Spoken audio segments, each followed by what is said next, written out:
Well, good morning. Welcome to Debbie's Back Porch. So glad to have you with us. This is going to be a double video. In the first part, I'm going to show you how to make spaghetti using the KitchenAid Pasta Extruder. Here are your ingredients. You can pause and write those down. Then I'm going to cook that spaghetti and use it to make Spaghetti Carbonara, which is actually my favorite spaghetti. Here are the ingredients for that. And you can pause and write those down. And then, hey, while you're paused, if you like our videos, give us a thumbs up and subscribe. And if you click the little bell icon at the top right, you'll get a notice when I post new videos about twice a week. Now let's get cooking. So here is the pasta extruder. I don't use it very often, but it's a really handy tool when you want it. This is the main housing, which, by the way, cannot be immersed in water. You have to clean it with a little brush that comes with it. I always just run a damp dish towel through it before I start. And you see that little connection in there. It matches up with the connection on the end of this spiral. And the spiral is what pushes your pasta through. Just put it in until it kind of clicks. These are the heads. It comes with 6 different heads to choose 6 different types of pasta, and they're well marked. We're going to use this one, which is spaghetti.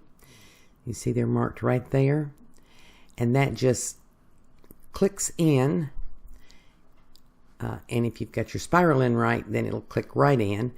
And then we put this collar on, and that's pretty much all there is to putting this together. All of these parts except for the housing can go in your dishwasher, and take it apart right away when you're done because it gets kind of gummy.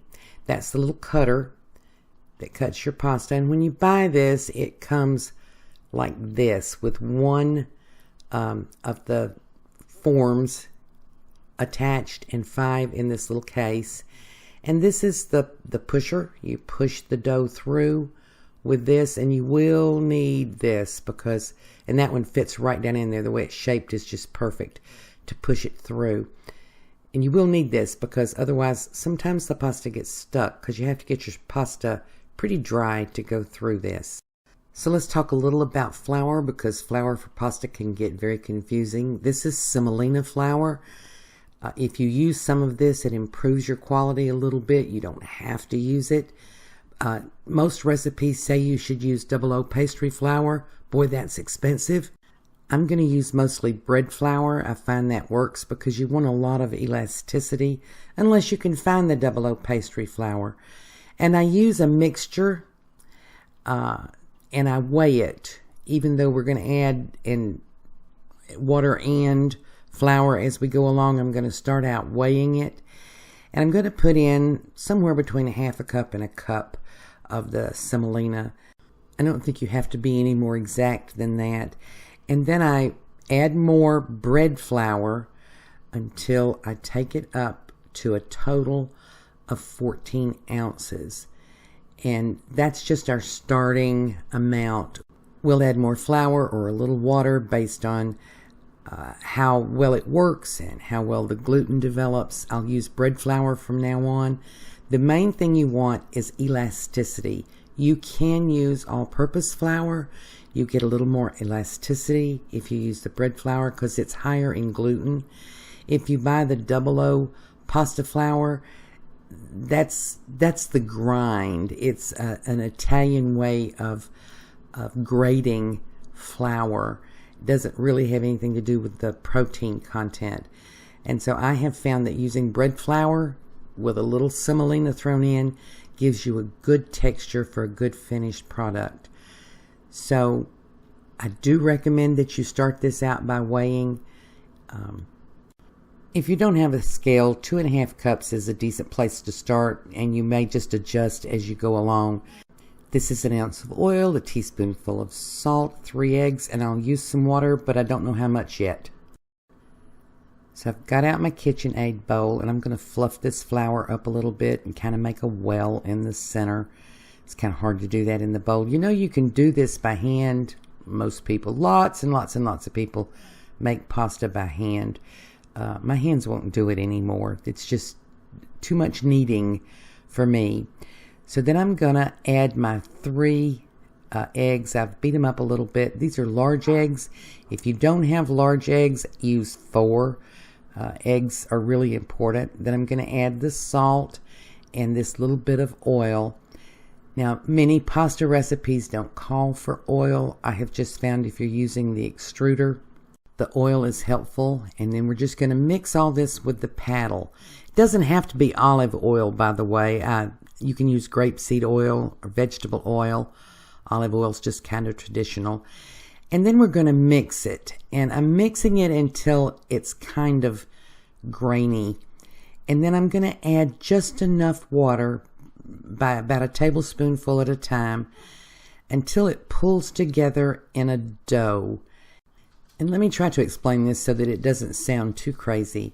I add more water than I need because this dough is really hard to work with and takes a long time to knead properly unless you add enough water so that it can work and develop the gluten.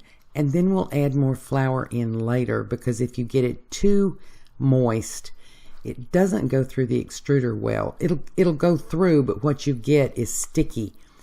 So I'm adding a little more water right now than you might think you need. And then later I'm going to stiffen it up. But I have just found that unless you add enough water to make this into an actual dough that's not too stiff to work, it's difficult to work it as you go along. So if you'll see, I know that may not make sense, but I'll show it to you later so you'll know what I'm talking about. So it is so thick and stiff that it's bogging down my KitchenAid Pro mixer. So you know that's pretty stiff. If you were working this by hand, think about how difficult that might be. And so I'm going to add just a tiny bit more water until it loosens up some. See it bogging down? And I'm using a tablespoonful, and I think I ended up here with 5 tablespoons full total of water. And you can see it's actually made a dough. And now I'm going to take out the paddle and I'm going to put in the dough hook because we want to let it just knead for a while. And really, if you don't add that water, it's difficult for the KitchenAid to knead. It is so stiff. So you can sort of see the consistency we have there. What I've just told you about the water and the consistency, I've never seen that written anywhere. I had to do this by trial and error. I've messed up quite a lot of pasta trying to get that just right for the extruder and for the final consistency, final quality of the pasta.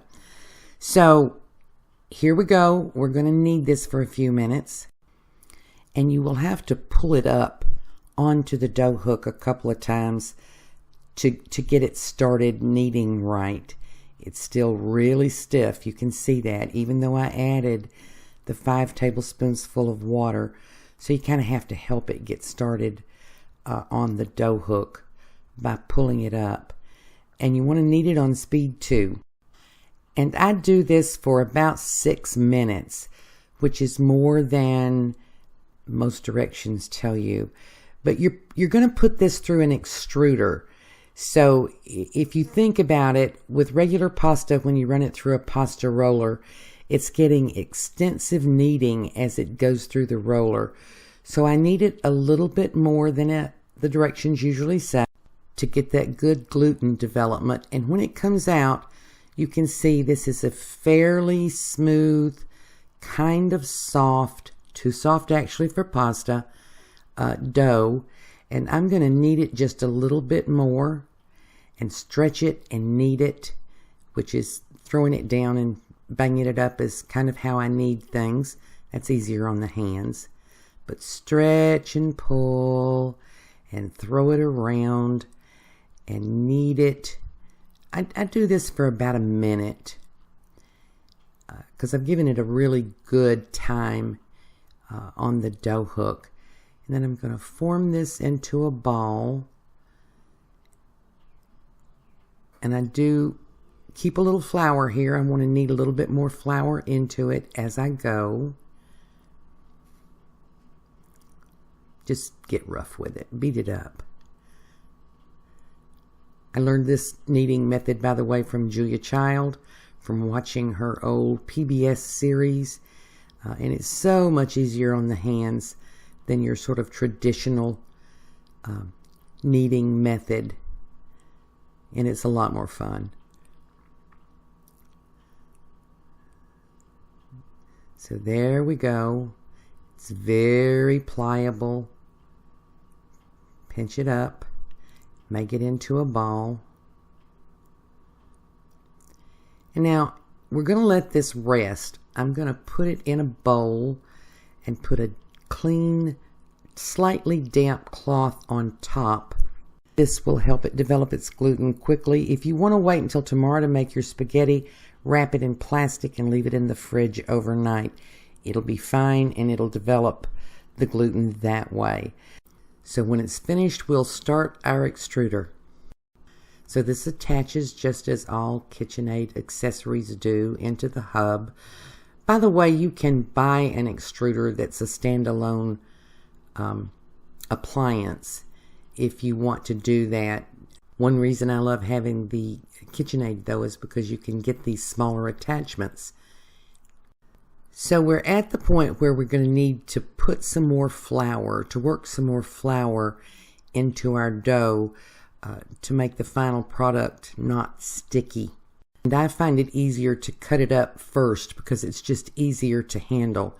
So see, we got some really stiff dough here. But my guess is it's not quite stiff enough yet. I'm going to do a little test run, see what I've got, and then I'll go from there. So you break off little pieces and put it in the top here. First you want to turn your speed up to about 10. It needs to be pretty high. It's running. Then I'm going to drop some little pieces in. And because I'm narrating after the fact, I'm going to tell you that the first spaghetti that came out was too soft. It was sticky. And so I ran it through, poked it down. And then, and you have to add enough in there so that you can get it running pretty well. Just poke it in as you go. And don't try to put too big of pieces. It's better to put lots of little pieces than one big one. And I'll show you how this turned out. And it'll just come out the bottom here and you cut it off. And if you can see this, I'll shake it a little bit. The bottom sort of sticks together. I'll put a little flour on it and rub it out here. And it's a little sticky at the bottom. It doesn't want to come apart easily. And it should come apart easily. And because it doesn't, like if it doesn't come apart when you shake it like that, it's too sticky.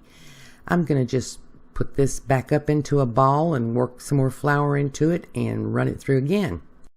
And really, you know, you don't have to worry about working it too much. It needs working. It likes to be worked. And you can tell right now that this is better. It's not sticking together.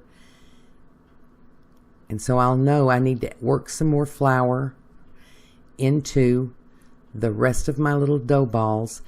And then I'll just continue running it. And I'll put it on my little rack over here. I'll show you my rack. And the more you work it, and the more flour you work into it, the less sticky it's going to be. Now, I'll say again, if it sticks when it comes out, if it sticks to each other, it's not done. Put some more flour in. And in case I forgot to mention, this is messy. But you see the quality we've got there. It's not sticky. It separates easily. And really, it's wonderful spaghetti. I'm going to cook some up for you when we're done here and let you see how well it works.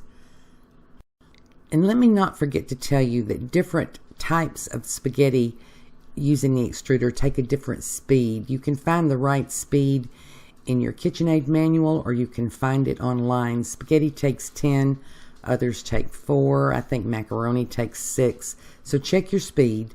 So here it is on the rack. You can let this dry for 24 hours and then put it away dry. I'm going to use this in a little bit, so I'm not going to put it away. I'm just separating it out a little bit. If you want to dry it and you don't have a rack, you can use some clothes hangers. I've had clothes hangers spread out all over my kitchen with spaghetti or other pasta on it. It is safe, by the way, to let pasta dry even though it has raw eggs in it, because there's not enough moisture to develop pathogens. So next we're going to cook with this. I'm going to make spaghetti carbonara. This is hog jowl, and before you go nuts over using hog jowl, traditional spaghetti carbonara calls for guanciale, which is an Italian cured meat that is cured hog jowl. I cannot find guanciale without making a special, very expensive order. So I either use bacon or pancetta or prosciutto, but actually old hog jowl is probably the closest to guanciale. So I'm trimming this up. This came in slices, and I'm cutting the pork rind off. And I'll cut away a little bit of the fat because this is actually a pretty fat meat. It's got a nice lean streak through it, but it has a lot of fat, so I cut just a little bit of that fat away. We want enough fat on it for it to render up kind of crunchy. And I'm going to cut up, I don't know, about half a pound to a pound, depending on how much meat you want in it. And I've got my cast iron skillet out. I'm going to meet you at the stove. Now the timing on carbonara is pretty important. I already have a big pan of boiling water over here on the stove, or a big pan of water coming to a boil, and I put about a tablespoonful of salt in it. And by the time my bacon or my hog jowl gets pretty crispy, the water will be boiling. When the water gets to a rolling boil, we're going to put in our pasta, which already looks pretty dry, and it's only been about an hour and a half. But you want it to dry for 24 hours if you're going to store it long term. You can see I've got my eggs already beaten back there. The way you measure quantities for carbonara is 1 egg per person and about 3 ounces of dry pasta per person. And I'm going to put this in pretty quickly, as quickly as I can. You have to handle it kind of carefully. It'll break if you're not careful. The pasta will. So when it comes back to a boil, I'm only going to let it boil 1 minute. If you're using dry pasta, boil it for 1 minute less than called for in the directions, because it's going to cook more in the skillet. So this fresh pasta will cook up in about 2 to 3 minutes, so don't overcook it. And I'm going to run this spider through just gently to make sure nothing sticks, and it's not sticking. So when it gets to the point that it's not quite al dente, we're going to just scoop it right over into our skillet. And yes, I could probably do that neater. Or you could probably do it neater. I don't really do anything neatly. I'll put it just a little bit closer. And I'm going to scoop it all directly in. I've got my heat on about medium. Maybe just a little bit less than medium. And you know, you could cook this hog jowl ahead and then just put it back in and heat it up a little bit before you add your pasta. And get it all in there. And then I'm going to add about a cup of the starchy spaghetti water. And with carbonara, this is what makes your sauce. You can see it sizzling away there. And then we want to get our eggs ready. We don't want to scramble them. So we're going to temper them with some of the hot spaghetti water. Just whisk it in very slowly. And this will keep your eggs from scrambling when you put them into the hot spaghetti. Just dribble it in and whisk the whole time. and that'll make your eggs ready. And then we're going to add about half the cheese. This is Pecorino Romano and Parmesan, freshly grated. You got to use freshly grated cheese for this. And I'll stir that in with the eggs, just to mix it through a little bit. This is going to look kind of lumpy when I put it in there, but it's not from the eggs, it's from the cheese. And on the proportions now, you're going to want about 2 ounces of cheese per person. And we're getting ready to put that in. I'll just kind of move this over to the side so that I can sort of whisk the eggs as they start to go in. And I do add them kind of slowly, because even though I've tempered the eggs, I don't want them to cook too quickly. So put all that right down in there. And then stir it around. We want to distribute the egg cheese mixture all through that. As this sauce develops, it's going to look like creamy sauce. And it'll taste like creamy sauce, even though you're not going to add any cream to this at all. Now, 2 things I'll tell you, because every time I post anything about carbonara, people say, that's not the way you do it. And one of those things is I add butter, 1 tablespoonful per serving. And no, carbonara traditionally does not have butter added to it. I have just found that adding a little butter makes the sauce so creamy and wonderful. The next thing I'll mention to you is that, and leave it out if you don't want to put it in, but I promise it makes it better. The other thing is, you'll see there's no garlic in this. Traditionally, there's no garlic in spaghetti carbonara. You can add some if you want to, but you know, what you got here basically is bacon and eggs in pasta. And the original recipes don't have garlic. Let me get that off and get that down in there.